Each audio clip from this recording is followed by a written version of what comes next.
الحمد لله رب العالمين والعاقبة للمتقين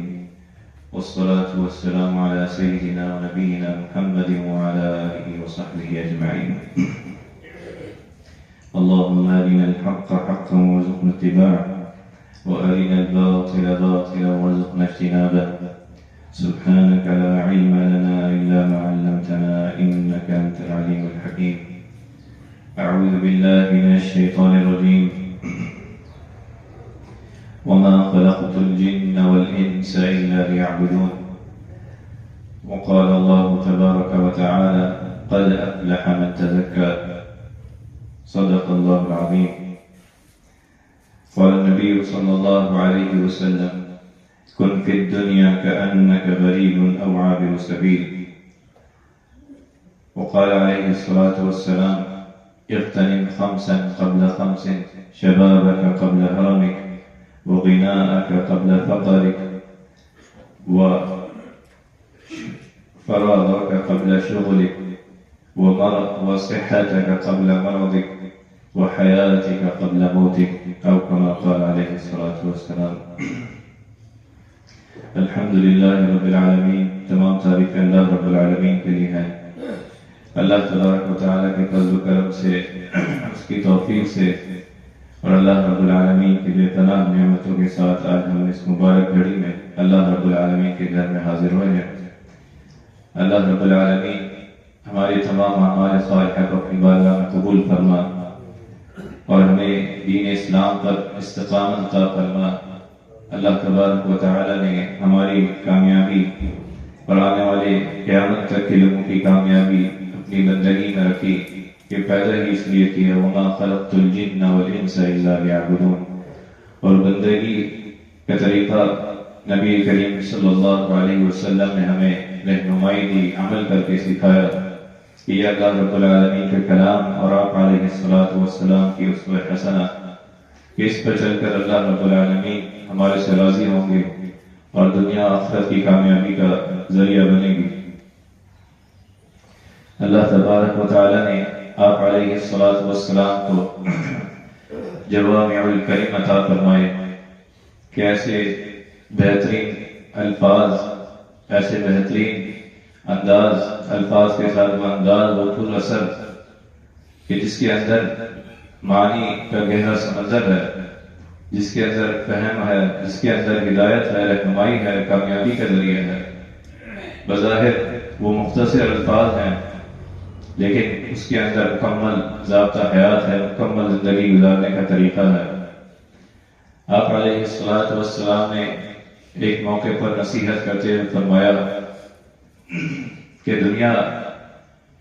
کہ میں زندگی اس طرح گزارو کن فی الدنیا کأنک غریب او عابر سبیل، کہ جس طرح کوئی ایک اجنبی شخص ہوتا ہے اور اسی طرح کوئی مسافر ہوتا ہے جب وہ اپنا سفر کرتا ہے، اور اجنبی شخص کہ جس کو اپنے صرف کام سے، اپنے تمام مقصد جو ہے اس کے معاملات اپنے کام سے وابستہ ہوتے ہیں، اس کی بہت زیادہ وہ نہیں ہوتی، وہ ایک مسافر ہوتا ہے، وہ ایک راہگیر گزرنے والا ہوتا ہے. اسے کہا گیا وعابر سبیل کہ دنیا میں اس طرح اپنی زندگی گزارو کہ تم اللہ رب العالمین کی یاد میں، اس کی اطاعت میں، بندگی میں، کہ تمہاری زندگی اس طرح ہو کہ جس طرح ایک مسافر ہوتا ہے، ایک راہگیر ہوتا ہے. مسافر جب سفر میں جاتا ہے اسے اپنے مقصد میں مطلب ہوتا ہے کہ اس نے فلاں جگہ پہنچنا ہے. وہ مسلسل سفر کرتا ہے، تھکن آتی ہے، بیماری آتی ہے، ہر طرح کی اس کا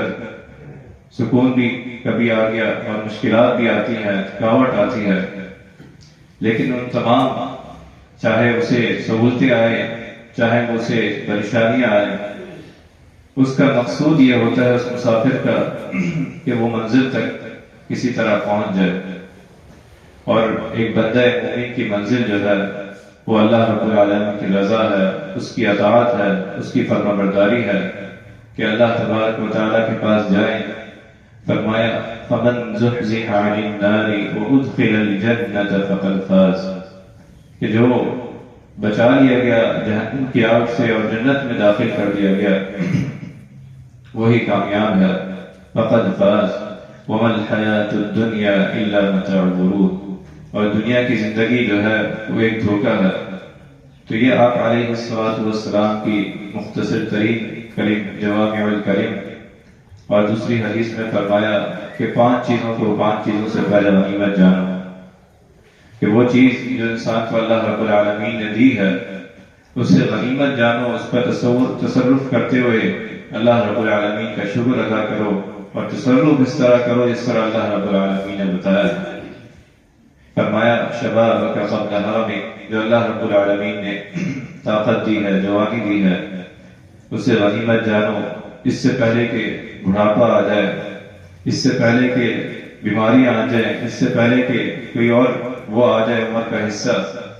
کہ انسان کے پاس اللہ رب العالمین کی اس عمر میں، شباب میں، جوانی میں سہولت ہوتی ہے، اللہ رب العالمین نے اس کو طاقت دی ہے، وہ نیک اعمال کر سکتا ہے، وہ نمازوں کی پابندی کر سکتا ہے، وہ جہاں اپنی کام خود کر سکتا ہے وہیں وہ اپنے بڑوں بزرگوں کے ساتھ ان کی بھی خدمت کر سکتا ہے۔ تو اللہ رب العالمین نے بہترین زندگی کا حصہ دیا۔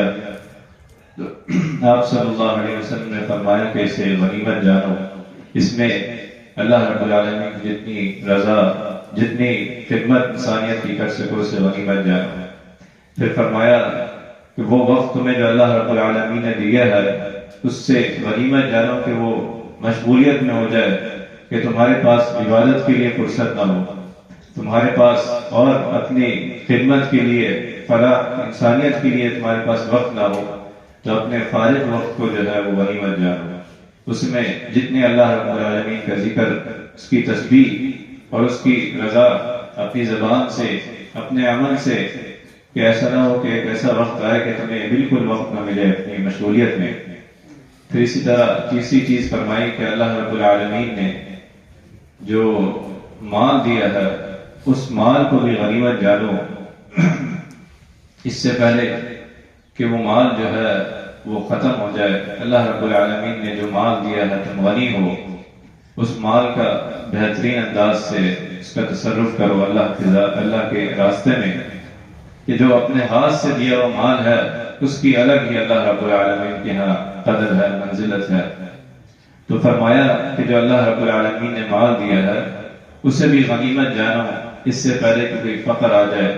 اس مال کی حفاظت بھی کرو، اس کا صحیح تصرف بھی کرو، کہ جہاں اللہ رب العالمین نے نبی صلی اللہ علیہ وسلم نے رہنمائی دی ہے وہاں خرچ کرو، کہ وہ مال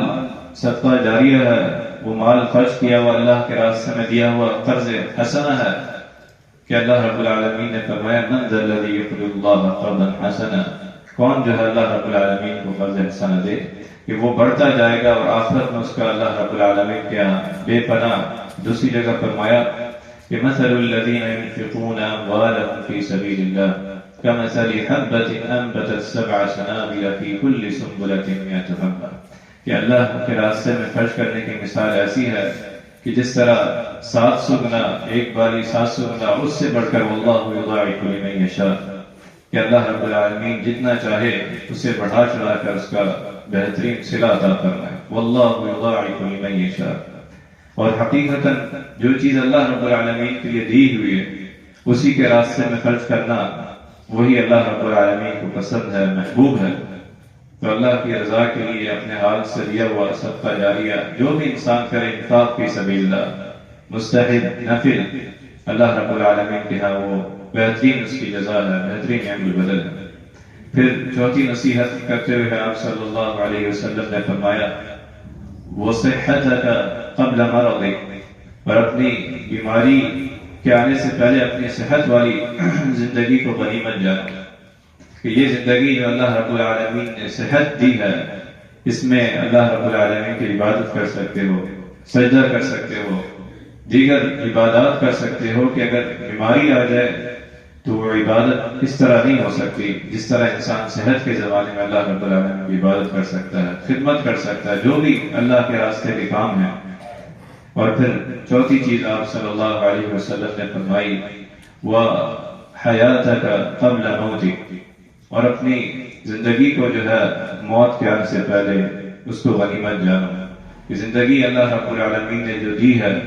اور زندگی میں جو نعمتیں دی ہیں، جو زندگی گزارنے کے اللہ رب العالمین نے اسباب و وسائل دیے ہیں،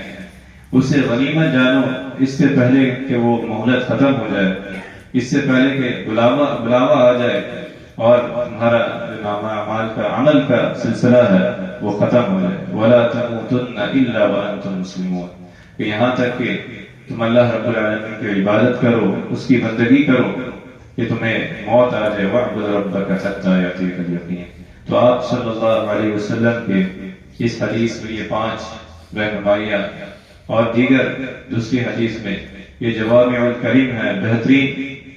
کلمات ہیں، بہترین جس کو اللہ رب العالمین نے نبی صلی اللہ علیہ وسلم کے ذریعے مختصر بھی ہے